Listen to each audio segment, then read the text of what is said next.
In my last couple of videos, I outlined how well our 2015 Tesla Model S 85D has performed towing a variety of trailers, including our 14-foot fishing boat. This map shows all of the other Utah Tesla adventures we have experienced in our Tesla. If you're interested in seeing these, click on the card above and that will take you to the playlist. In today's video, we took our boat for the first time to Deer Creek Reservoir with some family for fun, just boating around. I charged the car up to 99% before departing our house, then after loading up the car with 6 people, we headed out. Our Model S pulled the boat easily up through Provo Canyon. In my experience, and from what I've heard from others who tow with their Teslas, they have far more than enough power to pull trailers easily. The main limitation is their battery capacity to be able to tow very far away.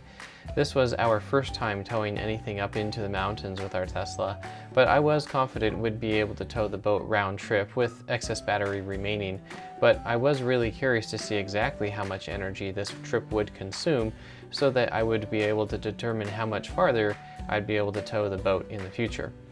The drive there was 30 miles, which consumed 23% of the battery, amounting to 18 kilowatt hours.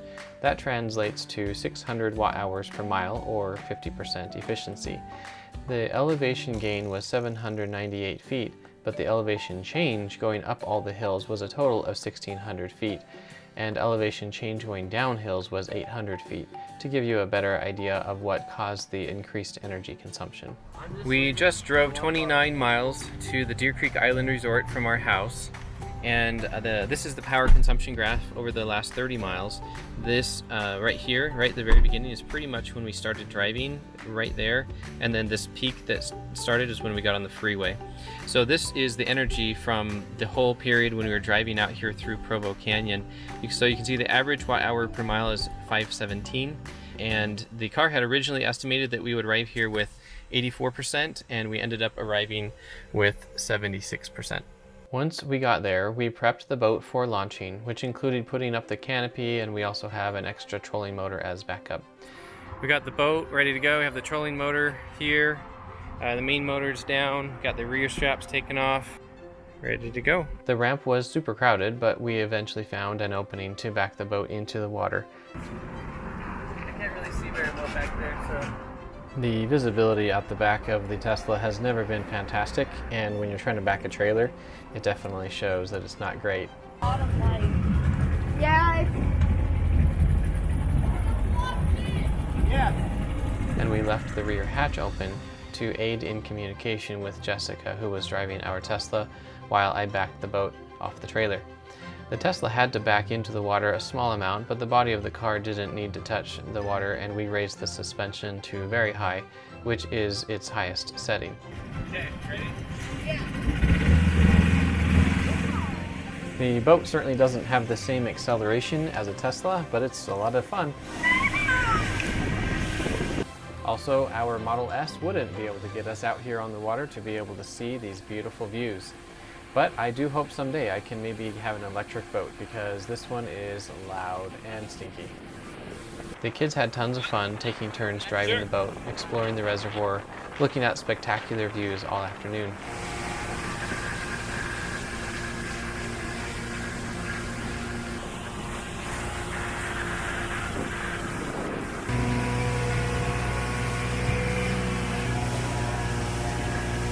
Having fun yet? Having fun yet? We had enough people there that we had to go back to the dock a couple of times to switch out people. Are you kids excited? You want to go fast? All right, let's go fast, kids.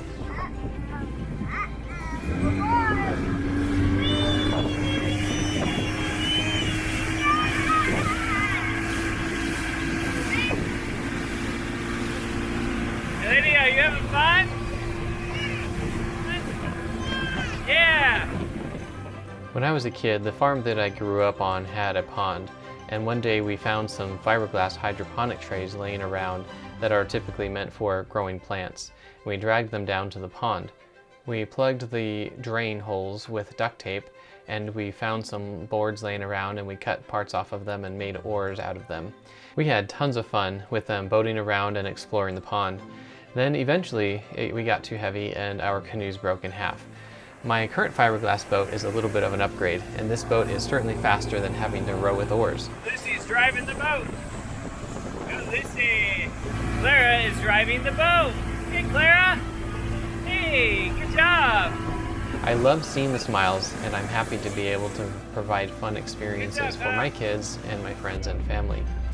After a couple of hours, the weather was changing for the worse with a storm rolling in, so we decided to pack up and head out. The ramp was still crowded, but we managed to get back into the water, and this time we had to back up deeper into the water to get the boat up onto the trailer. But with the air suspension on very high, it wasn't an issue at all.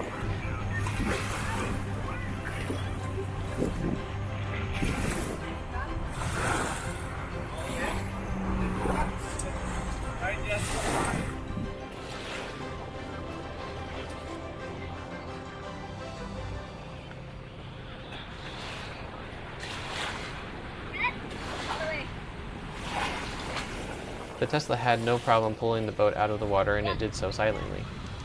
Earlier, while the boat was out in the water and there were some people at shore, they were playing in the sand.